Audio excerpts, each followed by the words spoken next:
Well, we're back here today with a review of the Blackberry Playbook. This tablet has been around for quite some time, but like everything else I review, I typically don't get around to buying it until it's drastically reduced and been around and established. This is one I kind of sat on the fence with for a little while because, needless to say, there's a lot of bad press regarding the Playbook. And if you read closely through most of the reviews, there's a lot of good things that are mentioned about it on a regular basis. So when it finally got around the $100 price point, refurbished, I decided to take the plunge and try it out. Now this tablet is a 7-inch, 16GB version. This is the one that has recently been discontinued. They still have the 32 and the 64GB they sell, and the recent LTE 32GB version is just being released in Canada with a slightly upgraded processor. I have to say that having used this for a while, I'm glad I picked it up. Any review you're going to read, you're going to find out this is really nice in the hands. It's got a great matte finish in the back, kind of rubbery feel to it. And like for classroom use, again, when I give my students anything, I always want to make sure that it's got that nice non-sliding across or off a desk back, and this has that. Have a very nice, I believe, 5-megapixel rear-facing camera, does excellent video, and a 3-megapixel in the front. Let's look on the side here. Let me just focus this for you. We have our fast charging port. We have our micro USB port, and also can use this to sync up to a computer, and our micro HDMI or mini HDMI port. So this is one other element about this that I like over something like Nexus 7 is that it has the video out feature, so I can plug it into a flat screen TV and use its contents in my classroom. One little side note about this item too, and this is very minor. I mean, it's a personal taste, obviously, but this is feeling really good in the hand. So my favorite visual aspects of this this tablet is the indicator light. This light blinks red. It may happen during this video when you have a message or a new email comes in. That's something I really liked about my original Android phones was it had that blinking light, and you might not have your phone on you at all times. You just kind of walk by it, and then you realize, oh, I have a message without having to have it beep. And if you're like me, I always have my things on silent because I don't want to, especially in a classroom, ever interrupt anything. So it's nice to have that little red light flashing just to kind of let me know something's going on. Now let's get to the software aspect of this. The QNX OS is something that's been touted as being very well done, and that is absolutely true. I think they really hit the nail on the head. Having used WebOS in the past, this kind of reminds me a little bit of WebOS, the way the multitasking is used. You can slide through many open windows, flick up to close it. I'll do that in a little bit. And this kind of makes it feel very, very fluid. I've never had any lag in this respect. I've had multiple things open. Even something as complicated as video, as I'll show you here, I'll just tap on that and I'll bring up. Now this is actually Amazon Prime Video. I tried this out because as you see in one of my other reviews, I have a Kindle Fire review. I wanted to see if I could actually watch my videos on a 7-inch platform like I do with the Kindle Fire. And sure enough, it plays absolutely wonderful. What choice? I can go to full screen. To guide me. Now, since the real test And really kind of equivalent to what the Kindle Fire can do with the video, or even a recently released iOS Amazon Video app. So that was actually a nice surprise. And again, the swipe up feature is excellent to shrink it back down. I'm actually going to get rid of this now that I've actually showed it to you. So I'm just going to swipe it away. And actually it's funny, after using this for some period of time, I've actually found myself with my iOS or Android devices doing those motions, flicking it out, trying to get rid of it, and you can't. So it's very, very intuitive and very, very nice to use. One thing I use in my classroom with this, with the video out feature, is a nice whiteboard app as well. And just kind of nice for drawing. I probably won't do a very good job on camera, but using it as an interactive whiteboard. Imagine it's on a big screen TV. It's really quite excellent to use, and again, it's a free app, so not really that big of a deal. Which leads me to the whole idea of applications. Now, the app world for BlackBerry, and especially for the Playbook, has been limited. And any review you watch on the Playbook, you're going to see that there are good apps.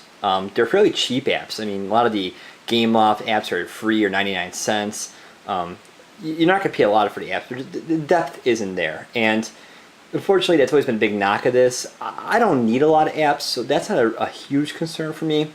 And the wonderful thing is, and I'll include a link in the description to how to do this, but recently I just kind of discovered that if I go to, I'll show you here in a second, I've actually been able to put some Android apps on. They've been repackaged as bar files and uploaded. And again, I'll send you a link on how to do that, and it has some other files in it that you can get. And then as you can see, I have Google Sky Map. And this is Android 2.0. I know 2.1 is coming up fairly soon. The Google Maps, Google Star Map here coming up, is running an emulator, and the emulator actually runs pretty well. I have no complaints about it. It's not the fastest thing in the world. This is actually a pretty heavy app, so it takes a while to load up. But once it does load up, I mean, you have Google Sky Map running full blast on your Blackberry Playbook. And watch, see, I won't do that. Let's try it. Oh, there it is. Okay, so there we go. Google Sky Map, not a native Playbook app. So really nice to see that kind of running there. If I move it around, there's that. I flick that away. I put some other ones on there. I believe I put the Weather Channel on there. I'm a big Pulse fan, so I put Pulse on there. CNN. You gotta click on CNN real quick, and there it goes. There's the Android launcher. So with that ability, and if you get kind of in the hand of plugging in and using your computer to sideload these apps, you got a lot more Android apps to add to this. So you can add, I added a Kindle app to here. I'm working on getting Barnes & Noble. Kobo's already on there. So for e-reader, this is fantastic. The one thing I will say too, I'm just going to click on this really fast, is the browser. This is by far one of my favorite browsers to use. I have an iPad, I have an Android device, and this by far is just one of my favorite. There's just something about it. It just feels good. It's very quick. As I showed you the Amazon video, you get the full web experience. You can use HTML5. Flash works really well on here, and although that may not be important to you, I feel like I'm on a laptop when I use this. I don't feel like I'm cutting back my internet, and it's just something about the screen. It's very crisp, very clear, and very fun and easy for me to use. So I absolutely love the way this is put together. It's honestly my favorite browser on all mobile devices right now. Like, that could change. I mean, I've tried mobile Google Chrome. I've tried the Android Firefox. I really like this browser. I don't want to use anything else when I'm on a tablet. So it feels really good in my hands. The screen is really easy to read. I find myself, this is a great thing for classroom use because this is great internet at my fingertips. As a college professor and student too, I really do like to use this in my other grades, I should say, not my elementary grades, my college grades, because I can read PDF files really nice in here. I can do a lot of my interactive college Blackboard stuff, and this is phenomenal for that. It all works really well inside this browser. So if you're looking for something that's primarily a web browsing tool, this is it. This is about as good as it gets in my opinion. Again, just my opinion. A couple other things about the physical makeup of this really fast. We got our speakers on both sides here. They're very minimalistic and they sound great. You can't see them, but they are in front facing you. There's one here and there's one here.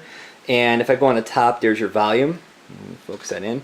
You got your volume rocker. It's kind of separated, your power button and your play pause button. And your headphone jack right there. And there's really nothing much to talk about on the sides of this. So, this is a nice item to get. I mean, I know it's fairly inexpensive now, if you can swing it. I see this being used more for a personal digital assistant. I do a lot of email on it. The calendar is just out of this world. I think it's got email. And let's see, is that what it was? Heard a beep. There's red light. I love the red light. Really do. But there's my calendar. I integrated Hotmail, Exchange, Lotus Notes calendars into this, no problem. So it's really great to have that element there. See, I do have an email. It's located right there now. It's just an all-around good tablet to have by your side. If you don't like working on a smartphone all the time, I kind of keep this around because when I hear that email chain come, I can get on this and I can respond really fast. You can also integrate your Facebook, your Twitter, multiple email accounts on the new now at Blackberry 2.0 email app. I hear that portrait mode is coming as well. Right now it's just in landscape mode. But everything works really well on this. And if the apps can get going, I can see why BlackBerry stuck it out with this item. It's solid. It's well built. The operating system is absolutely wonderful. It's got a lot of features. Check out that link I'm going to give and try to get some Android apps loaded on there. I think you really have a quality device. And I got it refurbed for about $100. And really, this is my little companion. I can see this being by my side and being a little friend for web browsing, whether it be before bedtime or in the car, when you're not driving, of course, or just hanging around the classroom. My students can use this, I'm sure, for e-reading, and I'll use it to display on my TV with the HDMI out. Quality device. Quality device. Okay, it's not going to win any awards against an iPad or maybe a top line Nexus 7, but in its own right, the Blackberry Playbook. Pretty darn neat.